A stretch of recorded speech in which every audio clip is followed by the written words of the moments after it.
Sejarah asli berdirinya Candi Sewu Yogyakarta, candi Buddha terbesar kedua di Indonesia. Sejarah asli berdirinya Candi Sewu Yogyakarta. Selain Candi Borobudur dan Candi Prambanan, ada satu lagi candi yang tidak kalah menarik, yakni Candi Sewu. Candi ini merupakan candi Buddha terbesar kedua di Indonesia. Candi Sewu berada di satu kawasan yaitu Desa Bugisan, Kecamatan Prambanan tak jauh dari kawasan Candi Prambanan. Candi Sewu yang berjarak sekitar 800 meter utara Prambanan dibangun pada abad ke-8. Candi yang terletak di Lembah Prambanan ini merupakan salah satu situs yang banyak tersebar di kawasan tersebut. Hal ini menunjukkan bahwa kawasan ini merupakan kawasan penting artinya dalam sektor keagamaan, politik, dan kehidupan urban masyarakat Jawa kuno. Pengunjung dapat memasuki Candi Sewu dari berbagai penjuru. Sekilas jika dicermati, pintu utama candi terdapat di bagian timur. Karena di bagian timur tersebut terdapat dua buah arca dwarapala, yaitu arca penjaga. Candi utama berbentuk poligon dengan tinggi sekitar 30 meter yang sisi-sisinya terdapat stupa. Sempat mengalami kerusakan akibat gempa yang terjadi di tahun 2006. Pancang candi kini diperkuat dengan pondasi yang lebih kokoh.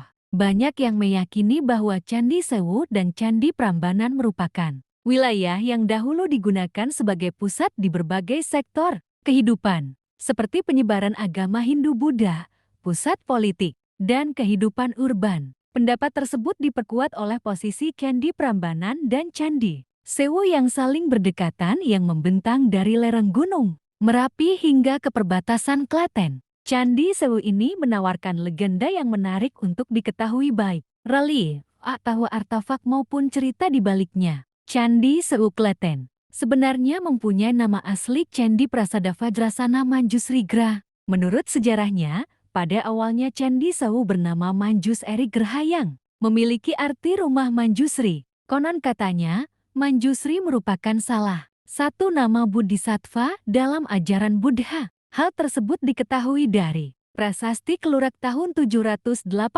Masehi dan Prasasti Manjusrigra tahun 792 Masehi. Namun para ahli arkeolog menuturkan, Candi Sewu ini merupakan candi yang mempunyai usia yang lebih tua daripada Candi Prambanan ataupun Candi Borobudur, yaitu dibangun pada sekitaran abad ke-8 Masehi. Selain itu, percampuran dua agama awal di Pulau Jawa di Candi Sewu ini menarik untuk diikuti. Arsitektur candi ini berasal dari perpaduan dari candi Hindu dan candi Buddha. Keberadaan Candi Sewu yang dibangun tidak jauh dari Candi Prambanan menunjukkan bahwa sejak zaman dahulu umat Hindu dan Buddha di tanah Jawa hidup berdampingan dan harmonis. Kala itu, Rakai Pikatan, seorang pangeran dari dinasti Sanjaya, menikahi Pramodawardhani dari dinasti Sailendra. Setelah dinasti Sanjaya berkuasa, rakyatnya tetap menganut agama sebelumnya. Candi Sewu juga merupakan kompleks candi Buddha terbesar di Indonesia.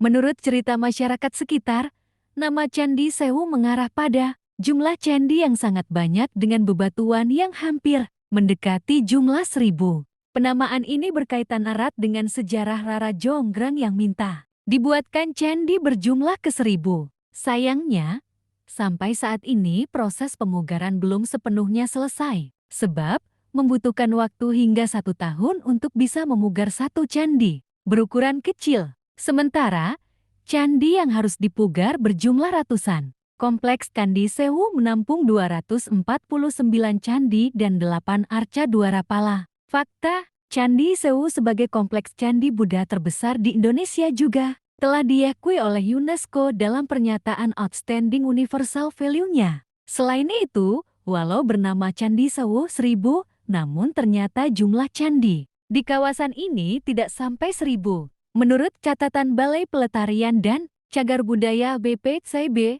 jumlah candi di kompleks Candi Sewu total ke-249.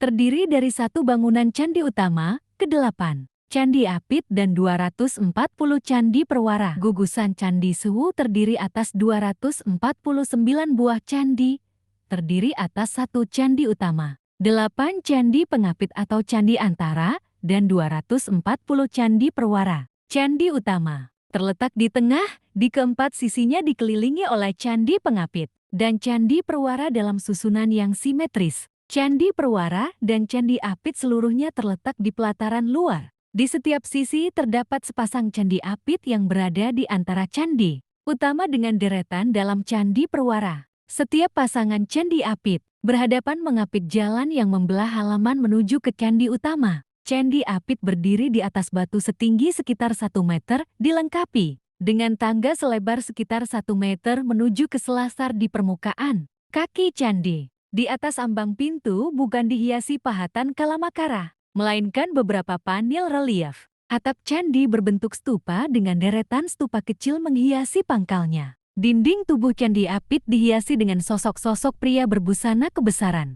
Nampak seperti dewa, dalam posisi berdiri memegang setangaki teratai di tangannya. Candi Perwara dibangun masing-masing dalam 4 deret di sisi terluar mengelilingi candi utama dan candi apit. Pada deret terdalam, terdapat 28 bangunan, deretan kedua terdapat 44 bangunan, deretan ketiga terdapat 80 bangunan, dan deretan keempat 88 bangunan. Semua Candi Perwara, kecuali yang berada dalam deretan ketiga, menghadap keluar atau membelakangi candi utama. Hanya yang berada dalam deretan ketiga, yang menghadap ke dalam. Sebagian besar Candi Perwara dalam keadaan rusak, tinggal berupa onggokan batu. Terima kasih sudah menonton channel ini. Ikuti terus supaya dapat update video terbarunya.